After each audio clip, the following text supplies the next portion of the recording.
Voilà, aujourd'hui dimanche, journée documentaire pour Terra di Cinema. 3 documentaires au programme. Le premier étant visionné ce matin à 11h avec le changement d'horaire, et hier soir nous ne nous sommes quand même pas couchés très tôt.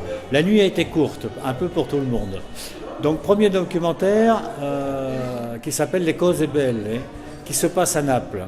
Naples où les réalisateurs avaient filmé pour la télévision en 1999 je crois, 4 jeunes, enfin des jeunes adolescents, et 12 ou 13 ans après ils sont revenus refilmer ces adolescents, voir où ils en étaient.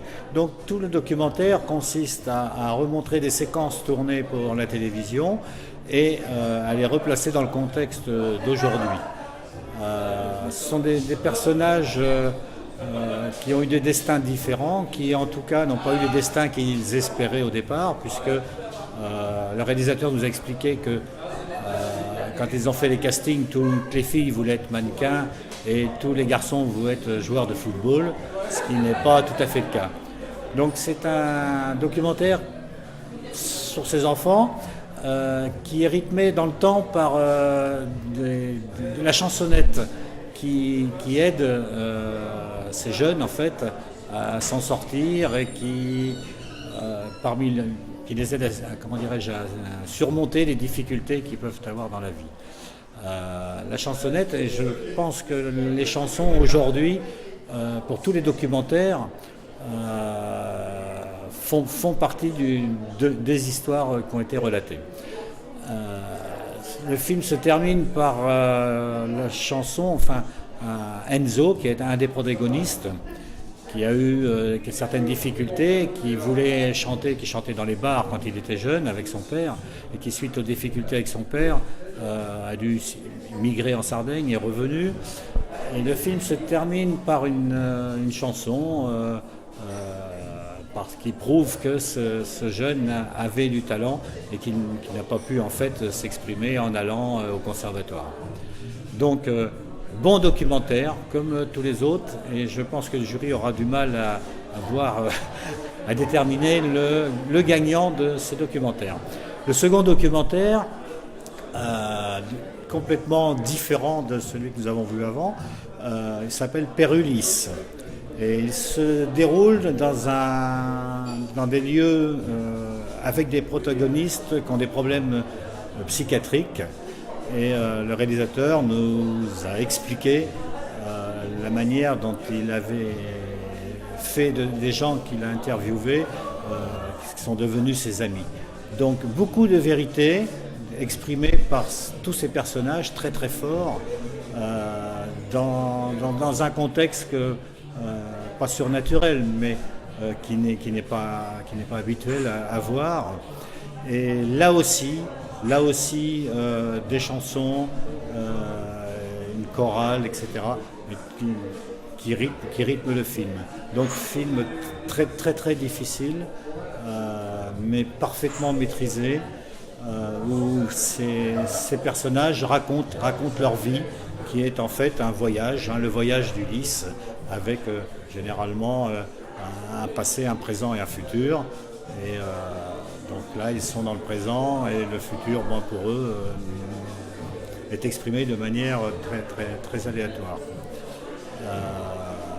Moi, j'ai remarqué quand même que le réalisateur orientait les interviews de ces personnages, mais que ces personnages, in fine, dans le film, reprenaient un peu le dessus, parce qu'ils savaient exactement où ils allaient, ce qu'ils devaient dire, et au moment où ça allait un peu loin dans leur expression de leur vécu, ils disaient brutalement stop. Et le réalisateur évidemment respectait ça. Donc très très bon film, très bien tourné, très bien monté, qui mérite aussi des louanges. Et pour terminer la soirée, nous avons vu The Stone River, donc encore un titre anglais, mais qui s'explique parce que il s'agit de l'immigration des Italiens, entre autres, aux États-Unis, enfin dans le Vermont, un pays qui s'appelle Barre. Enfin, j'ai entendu que tout le monde prononçait Barry, donc qui s'appelle Barre, et qui étaient des tailleurs de pierre, ou exploitants de mines. Donc beaucoup venaient de Carrare et donc se sont retrouvés dans le Vermont.